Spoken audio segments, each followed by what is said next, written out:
বিশ্বকাপ বাছাই পর্বের অত্যন্ত জমজমাট এবং বাংলাদেশি ফ্যানদের জন্য খুবই আকর্ষণীয় দুইটি দল এবং তাদের প্রচুর ভক্তকুলি বাংলাদেশের জন্য কথাটা বলতেছি। তাদের উভয় দলের স্কোয়াডে কিন্তু ঘোষণা করেছে। আমি প্রথমেই আসি আর্জেন্টিনা যে ব্রাজিল এবং উরুগুয়ের বিপক্ষে যে স্কোয়াড ঘোষণা করেছে সেই স্কোয়াডের কথা নিয়ে প্রত্যাশিতভাবেই আর্জেন্টিনার বেশিরভাগ খেলোয়াড়ের নামই এখানে চলে এসেছে, কিন্তু পাশাপাশি স্কলানি তিনি দলে দু একটি চমকও নিয়ে এসেছেন। যদি চমকের কথা বলি তাহলে আপনারা যারা দেখবেন যে তিনি কিছু উঠতি বয়সী তরুণ এবং অনেকদিন দলে বলতে গেলে উপেক্ষিত এমন দু একজনকে দলে টেনে নিয়ে এসেছেন। সেই নতুন এবং যারা উপেক্ষিত ছিলেন দলে তাদের তালিকাটা যদি একটু আপনি শোনেন আগে থেকে তাহলে একটু চমকেই যাবেন। আসুন আগে তাদের নামগুলো শুনে নেই।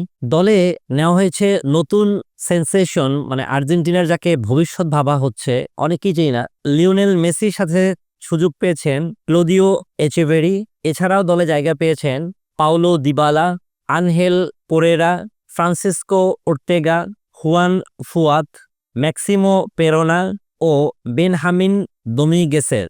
ইনজুরির কারণে এই দলে সুযোগ হয়নি ডিফেন্ডার লিসান্দ্রো মার্টিনেজের।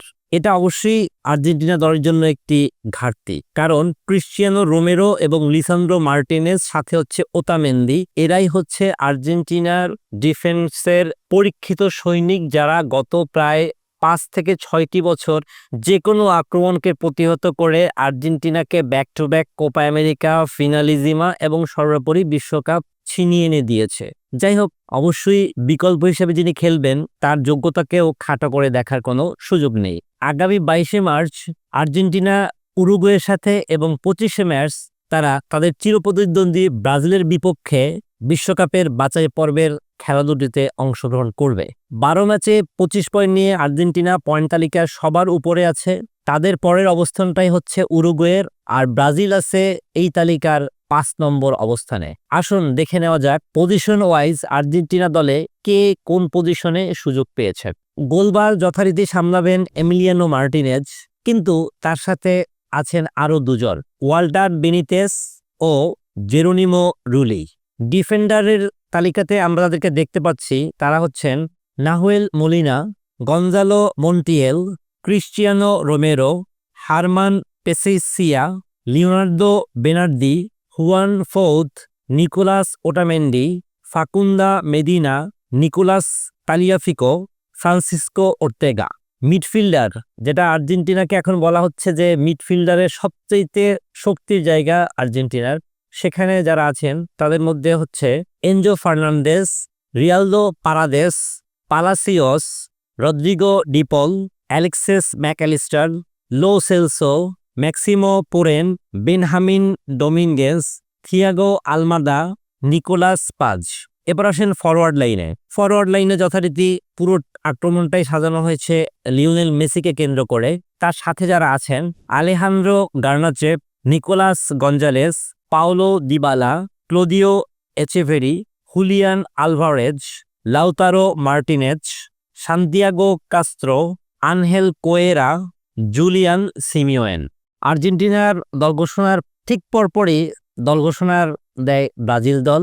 তো ব্রাজিলের এবার দল ঘোষণার প্রতি সবারই একটু বিশেষভাবে আকর্ষণ ছিল। তার কারণটা হচ্ছে দীর্ঘদিন পর নেইমার কি ফিট হয়েছেন এখন সে কি পারবে এই দলে ঢুকতে?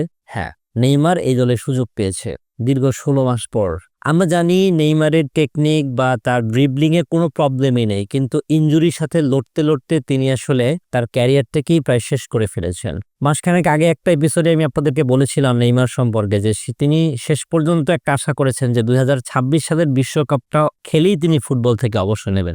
অর্থাৎ তার যে ফুটবলের প্রতি ভালোবাসা, বিশ্বকাপ চাওয়ার যে আকতি, এটা সত্যি আসলে ভাবার বিষয়। কিন্তু আরেকটা চমক আমরা দেখলাম, সেটা হচ্ছে যে প্রায় 21 মাস পরে ব্রাজিলের যে স্কোয়াড তার রাডারের নিচে আসতে পেরেছিলেন অস্কারকে একসময় কিন্তু আমরা অনেক ভালো মানের একজন খেলোয়াড় হিসেবেই জানতাম এবং ভালো খেলছেন। সেই অস্কারকে প্রথম দিকে 52 সদস্য দলে রাখা হলেও সর্বশেষ যে 23 সদস্যের দল ঘোষণা করা হয়েছে সেখানে রাখা হয়নি। আমি জানি না সব দলের কোচেরাই সাধারণত 26 বা 28 সদস্যের দল ঘোষণা করে, কিন্তু দনিবাল জুনিয়র কি বুঝে যে 23 সদস্যের করলেন এবং অস্কারের মতো খেলোয়াড়কে বাদ দিলেন সেটা উনি আসলে ভালো জানেন এবং সময় তার উত্তর দিয়ে দেবে। তবে এখানে প্রথমবারের মতো চান্স পেয়েছে দলে রাইট ব্যাক ওয়েলসি। ব্রাজিল তাদের দল ঘোষণা করেছে। তাদের প্রথম ম্যাচ হচ্ছে আগামী 21শে মার্চ, প্রতিপক্ষ হচ্ছে কলম্বিয়া, এবং 25শে মার্চ তাদের প্রতিপক্ষ হচ্ছে চিরপ্রতিদ্বন্দ্বী আর্জেন্টিনা। কলম্বিয়া এই মুহূর্তে কোপা আমেরিকার রানার আপ এবং তারা বেশ ভালো ফর্মে আছেন। আর Argentina back to back Copa আমেরিকার চ্যাম্পিয়ন এবং ওয়ার্ল্ড কাপ চ্যাম্পিয়নও, এবং তারা খুব ফর্মে আছে। সো এই যে সুপার এল ক্লাসিকো, এটা দেখার জন্য সারা বিশ্ব থেকেই মানুষ মুখিয়ে থাকবে। আসুন আমরা এক নজর ধরে দেখে নেই ব্রাজিল দলের স্কোয়াডে কে কে সুযোগ পেলে। ব্রাজিল দলে গোলকিপারের পজিশনে 3 জনকে রাখা হয়েছে। যথারীতি প্রথম পছন্দ হচ্ছে আলিসন বেকার, এরপরই আছে বেন্তো ম্যাথিউস, আর এরপরই আছেন এডারসন মোয়ারেস। যদিও এখন এডারসনের ফর্মটা একটু পড়তি। ডিফেন্ডারের জায়গাতে আমরা দেখতে পাচ্ছি এখানে আছেন ভেন্ডারসন, একদম সম্পূর্ণ নতুনভাবে চান্স পাওয়া ওয়েলসি, লিও ওর্টিস, দানিলো, গ্যাব্রিয়েল মাগাহায়েলস, মার্কানিয়স, মুরিলো, গুইলামে অ্যারেনা। মিডফিল্ডারে দেখা যাচ্ছে এখানে আছে আন্দ্রে, ব্রুনো গুইমারেস, গারসন, জোয়ালিংটন।